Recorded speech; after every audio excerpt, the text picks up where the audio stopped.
Buenos días, mis apreciados oyentes. Como hemos amanecido este día, alabado sea nuestro Padre Celestial, un Dios bueno. Nuestro Señor no abandona a sus ovejas, mucho menos a sus ovejas heridas y magulladas al poder de Satanás, para que las despedace. Él está siempre fortaleciendo a los que son suyos, a los que son suyas cuando están débiles. Libera a los atribulados y tentados del poder del enemigo. Nuestro Dios maravilloso nunca olvida al alma que pone su confianza en Él. Y los que decimos ser hijos e hijas de Dios, debemos entonces confiar siempre en nuestro Señor Jesucristo. Bienvenidos y bienvenidas a Lecturas de Esperanza. Leamos por favor en el libro de Éxodo, como es el que estamos estudiando para estos 3 meses. En el capítulo 2 leeremos el versículo 22 al 25. Reza las Sagradas Escrituras. Y ella le dio a luz un hijo y él le puso por nombre Gersón, porque dijo: forastero soy en tierra ajena. Versículo 23. Aconteció que después de muchos días murió el rey de Egipto, y los hijos de Israel gemían a causa de la servidumbre y clamaron, y subió a Dios el clamor de ellos con motivo de su servidumbre. Versículo 24. Y oyó Dios el gemido de ellos, y se acordó de su pacto con Abraham, Isaac y Jacob. Y miró Dios a los hijos de Israel, y los reconoció Dios. ¿Cómo fue posible que en la vida de Moisés, habiendo sido preparado para un general del ejército o para el segundo faraón, habiendo tenido una preparación magnífica allí en Egipto, los primeros 40 años de él, cómo fue posible que teniendo tanto esplendor, riqueza, fama, un montón de personas a su servicio, ¿verdad?, a la orden de él, cómo fue posible que Moisés, después de tantos años de vivir en el lujo y en un hogar pagano, decidiera sufrir junto a su pueblo? ¿Te has preguntado? ¿Cómo entonces nosotros podemos ver a Dios con los ojos de la fe? Moisés fue fiel a Dios porque vio al invisible. Y se acordó Dios de su pacto. Dios oyó su gemido y se acordó de su pacto con Abraham, Isaac y Jacob. La fidelidad de Dios a las promesas de su pacto confieren estabilidad a las relaciones entre Él y su pueblo. Y cumple su parte a pesar de nuestra infidelidad. El pacto de Dios constituye el establecimiento legal de una relación entre Dios y sus seguidores. Sin embargo, esta promesa de prosperidad pactual parecía no cumplirse allí con los hebreos, ya que su pueblo no prosperaba, sino que, como dice la Sagrada Escritura, sufría, gemía. La afirmación de que Dios se acordó de su pueblo no significa que hubo un lapsus en la memoria de Dios o que se olvidó de su pueblo, ya que Él intervino en favor de ellos en el momento indicado, así como Él interviene en tu vida en el momento indicado. Bendito sea el Señor. Él se comprometió a hacer de Abraham una gran nación, por lo tanto, y en cumplimiento de su promesa, libertó a los oprimidos israelitas, pues había prometido bendecir a la posteridad de Abraham. En estos 2 últimos versículos de Éxodo, capítulo 2, 24 y 25, el término Elohim designa 4 veces al Dios poderoso que realiza 4 acciones. Oyó, se acordó, miró, reconoció. Estos versículos subrayan el conocimiento del Eterno sobre la situación, su cuidado y su disposición a actuar en favor de su pueblo, así como está también dispuesto a actuar en favor tuyo. Te oye, se acuerda de ti, te mira y te reconoce. Bendito sea el Señor. Así que Él no demora su ayuda. no demora la ayuda para ti. Cambiará el curso de la historia entonces. ¿Por qué? Porque ha llegado el momento de su intervención. En su misericordia Dios dirá no a la opresión, al sufrimiento por sus seguidores, para que puedan servirle y manifestar su gratitud por el don de la libertad. ¿Hemos manifestado nosotros también gratitud por el don de la liberación que Dios ha hecho del pecado en nuestras vidas? Quiera Dios que así sea. Por lo tanto, la gracia de Dios triunfa sobre la violencia, la opresión y también sobre la esclavitud. Moisés había supuesto que la educación en la sabiduría de Egipto le habilitaba plenamente para sacar a Israel de la servidumbre. ¿No era acaso sabio en todas las cosas necesarias para un general del ejército como él había sido preparado? Sí. Se sentía capaz de liberar a su pueblo. Inició su obra procurando obtener su favor al corregir sus males. Mató a un egipcio que abusaba de otro hebreo. En esto manifestó el espíritu del que es homicida desde el principio y demostró su incapacidad para representar al Dios de misericordia, de amor y ternura. Así que muchas veces nosotros, cuando actuamos a nuestra propia cuenta y a nuestro propio conocimiento, creemos que esa es la voluntad de Dios y que para eso Dios nos ha llamado. Cuando Moisés actúa en ese momento por su propia cuenta, realmente deja ver que la preparación que tuvo ahí en Egipto no le había capacitado ni servido para la obra y la misión que Dios tenía en mente para él. Pero el Señor permitió estas cosas a fin de poder enseñarle la mansedumbre, la bondad, la longanimidad que se necesita poseer para hacer la obra de Dios, para pastorear al rebaño del Señor. La obra que necesitamos todos los obreros del Maestro poseer a fin de tener éxito en su causa. Las lecciones de mansedumbre semejante a la de Cristo, humildad de corazón, reverencia por las cosas sagradas, no se enseñan eficazmente en ninguna parte, excepto en la escuela de Cristo. 40 años había sido preparado ahí Moisés, ¿verdad? En Egipto. A Moisés se le había enseñado a esperar halagos y alabanzas debido a su capacidad superior. Bueno, estamos hablando de la enseñanza que tuvo allí en las cortes del faraón. Pero ahora se debía aprender una lección distinta, diferente.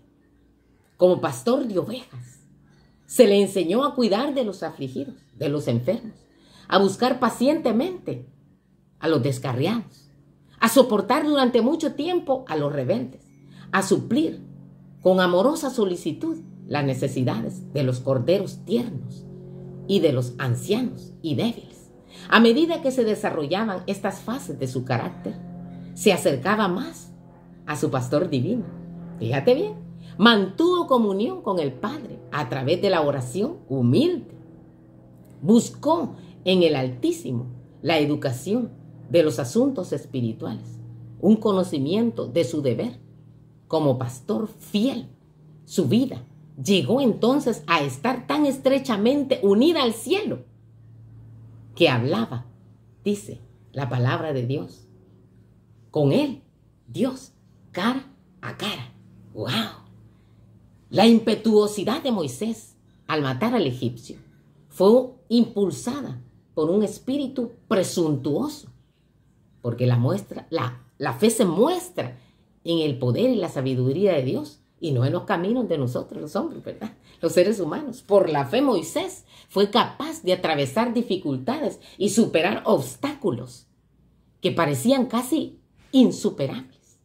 El Eterno pudo manifestar su gran poder a través de su siervo Moisés. ¿Debido a qué? Debido a su fe constante en el poder y en las intenciones amorosas de su gran libertador, Cristo Jesús. Fue esta confianza implícita en el Altísimo la que hizo de Moisés lo que él llegó a hacer conforme a todo lo que el Señor le había mandado. Así dice las Sagradas Escrituras, ¿verdad? Que él cumplió todo conforme a lo que el Señor le iba mandando. ¿Y nosotros? Aquellas personas que se niegan a avanzar hasta que ven cada paso claramente marcado delante de ellos, nunca lograrán mucho. Pero cada ser humano que muestra su fe y confianza en Dios, sometiéndose voluntariamente a Él, soportando la disciplina divina impuesta, se convertirá en un gran trabajador, en una gran obrera eficaz para el dueño de la viña. Bendito sea Dios. Al someternos y al someterse Moisés a la disciplina divina, se convirtió en un vaso santificado a través del cual pudo trabajar el Espíritu Santo. No vaciló en cambiar su camino por el camino del Señor, aunque llevara por senderos extraños, aún no trillados. No se permitió a sí mismo hacer uso de su educación, mostrando lo irrazonable de los mandatos del Eterno y la imposibilidad de obedecerlos. No. Estimó muy poco sus propias habilidades para completar con éxito la gran obra que el Señor le había encomendado. Cuando comenzó su misión de liberar al pueblo de Dios de su esclavitud, daba toda la apariencia de ser una empresa imposible, así como la que tú te ves ahora enfrente, como a la que Dios te ha llamado. Pero ¿qué pasó? Moisés confió en aquel con quien todo, absolutamente todo, es posible. Mateo 19:26. Preparémonos, amados, amadas en la fe, para la crisis venidera. Estemos preparados o no, tendremos que afrontarla. Y solamente, dice el espíritu de la profecía, aquellos que vivan en conformidad con la norma divina permanecerán firmes en el tiempo de la prueba. Que Dios nos ayude. Tomamos decisiones ahora, ¿verdad? ¿Y cómo nos preparamos? Bueno, 2 Corintios 3:18 dice, por tanto nosotros todos mirando a cara descubierta como a un espejo la gloria del Señor, somos transformados de gloria en gloria en la misma imagen, como por el Espíritu Santo. Mira la forma como nos tenemos que estar preparando nosotros, ¿verdad? La forma básica de la palabra traducida como advertirnos allí en 1 Corintios capítulo 10:11, porque todas estas cosas, esto que estamos leyendo del Éxodo, fue escrito para nuestra enseñanza, ¿verdad? Para que aprendamos. Entonces aquí advertirnos viene de noutesía, significa también amonestación. El Éxodo entonces fue escrito con esto en mente, para que sepamos nosotros y tomemos las instrucciones, que las sigamos y que dejemos y evitemos ese error, ¿verdad? En lo que los israelitas caían. Es dada para nuestro bien, para amonestarnos a practicar lo correcto, lo que redunda en nuestro beneficio y evita comportamientos dañinos que hieren a las personas y acarrean complicaciones tristes y desastrosas a nuestra vida. Dios nos anima a ser sabios, bondadosos y prudentes. ¿A fin de qué?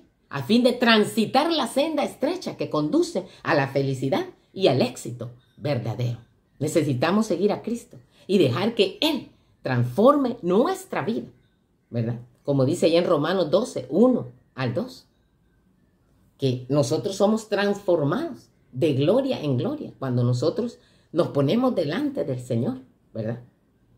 Para poderle internalizar, para que Él más bien entre a nuestra vida y de lo que Él nos da poder reflejar, para capacitarnos a nosotros, para reflejar el carácter santo de amor, gozo, paz, dominio propio. ¿Gracias a quién? Al poder del Espíritu Santo, no a las habilidades que nos ha enseñado el mundo o que hemos estudiado en la universidad, ¿verdad? De acuerdo a Marcos 10:45 y Efesios 6:7, porque el Hijo del Hombre no vino para ser servido, sino para servir y para dar su vida en rescate por muchos. Bendito sea el Señor. Así que sirvamos de buena voluntad. Para eso fue esos otros 40 años que estuvo allá en la casa de su suegro Jetro, Moisés, en Madián. 40 años de desaprender lo que allá en 40 años en Egipto había aprendido en las cortes del faraón. Aprender a ser humilde y manso de corazón para poder dirigir al pueblo, ¿verdad? Entonces, ¿qué nos enseñó nuestro Señor Jesucristo? Él dijo, ¿verdad? No he venido a servir, sino a ser. No he venido a ser servido, sino a servir, ¿verdad? Eso es lo que nos ha enseñado a nosotros también. Sirviendo de buena voluntad como al Señor y no a los hombres, como nos aconseja el apóstol Pablo a nosotros. Así que San Juan 5:24 dice, de cierto os digo, el que oye mi palabra y crea el que me envió, tiene vida eterna y no vendrá a condenación, mas ha pasado de muerte a vida. Justificados pues por la fe, tenemos paz para con Dios por medio de nuestro Señor Jesucristo. Romanos 5:1. El plan de Dios es el mejor, capaz de rescatar a todo aquella que crea y de redimir a tantas personas como sea posible, a todos los que estén dispuestos a seguir su ejemplo.